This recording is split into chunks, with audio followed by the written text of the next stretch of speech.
Bueno amigos, continuamos con Universidad Sin Fronteras Televisión hablando del Museo Itinerante de San Benito y de cómo a través de un proyecto podemos ir dando a conocer parte de nuestra cultura. Y hablábamos de que el culto a San Benito, más que un culto religioso, es un modo de vida. Vamos a profundizar un poco más sobre eso. Sí, el culto a San Benito, el chimbangle y el culto a San Benito, porque tendríamos que hablar con el chimbangle es toda la organización, todos los preparativos, además toda la formalidad con que se le puede rendir culto al santo, a San Benito.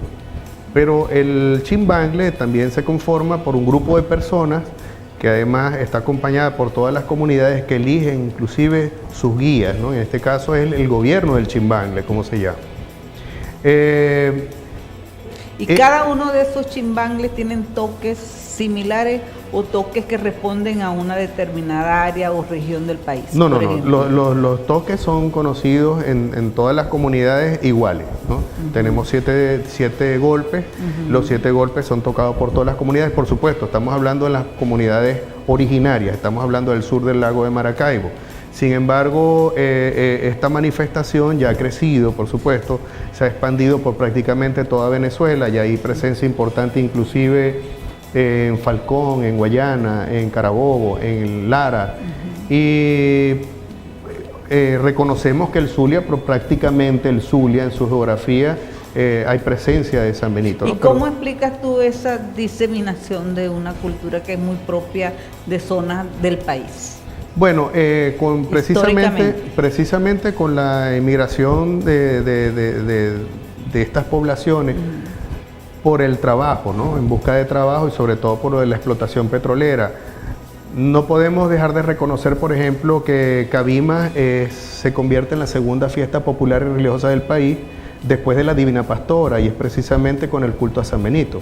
Sin embargo, en Cabimas vamos a conseguir que hay una particularidad muy importante, que inclusive nosotros hacemos mucho hincapié sobre eso, porque es una forma muy especial que se da en un espacio determinado.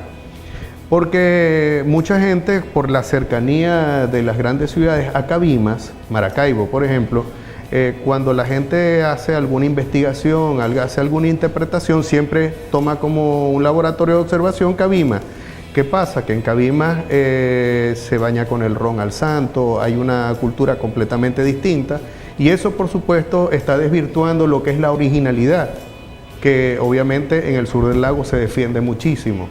Echarle una gota de ron al santo en el sur del lago es prácticamente tener la cárcel segura, porque es así, pues hay un respeto, el santo o todos los santos, de las 21 comunidades que tenemos en el sur del lago, pues todas se rigen de la misma manera por la misma ley, inclusive hay un código de ética por lo que ellos se rigen, y que están tratando inclusive de que el resto de las comunidades sanbeniteras también lo sigan, de manera de poder ir de alguna manera tratando de preservar en el tiempo pues esta cultura maravillosa. ¿Y por qué se asocia al alcohol, al ron, para darle, por ejemplo, agradecer al santo algún milagro? Bueno, como le digo, eso es muy particular en Cabimas. Algunas personas dicen que porque cuando se le hacía alguna ofrenda pues, al santo de alguna promesa, se le ofrecía lo que se tenía. Por ejemplo, si alguna persona no tenía con qué pagarle al santo, le pagaba con lo que podía producir, que era el ron con el que podía hacer esas bebidas caseras, ¿no? Y agarraba entonces la botella, la vasija, la tapara y la partía en los pies del santo. Yo creo que ahí eso habría que investigarlo un poquito más, porque ciertamente puede ser, pero Cabimas también tiene una relación bien interesante con el petróleo.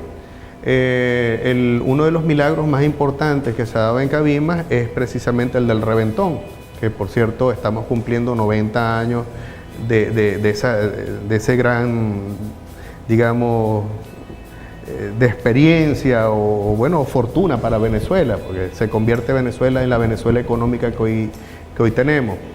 Y se convierte Cabimas en la Cenicienta. Y Cabimas se convierte... A partir de ese hecho histórico, sí. ¿Cierto? Es verdad, es verdad. Y ¿qué pasa? Que entonces, ante aquel chorro de petróleo, que no había fuerza técnica para poder cerrarlo, bueno, toda la gente pudo observar con mucho asombro que en la medida que se iba acercando un chimbangle, el golpe del chimbangle con San Benito a aquel chorro, pues el chorro empezó a bajar hasta que se cerró. De ahí viene el famoso milagro del Barroso. Y yo más bien, irresponsablemente lo digo, yo más bien lo asocio con eso. Tiene que ver con el baño del petróleo, más bien preferiría asociarlo con eso a tener que decir que alguien simplemente se divertía, pues, o pretendió pagar alguna promesa con el santo de esta manera. De todos modos, es una cosa muy particular de Cabimas que no debería afectar lo que pasa en otras comunidades, ¿no?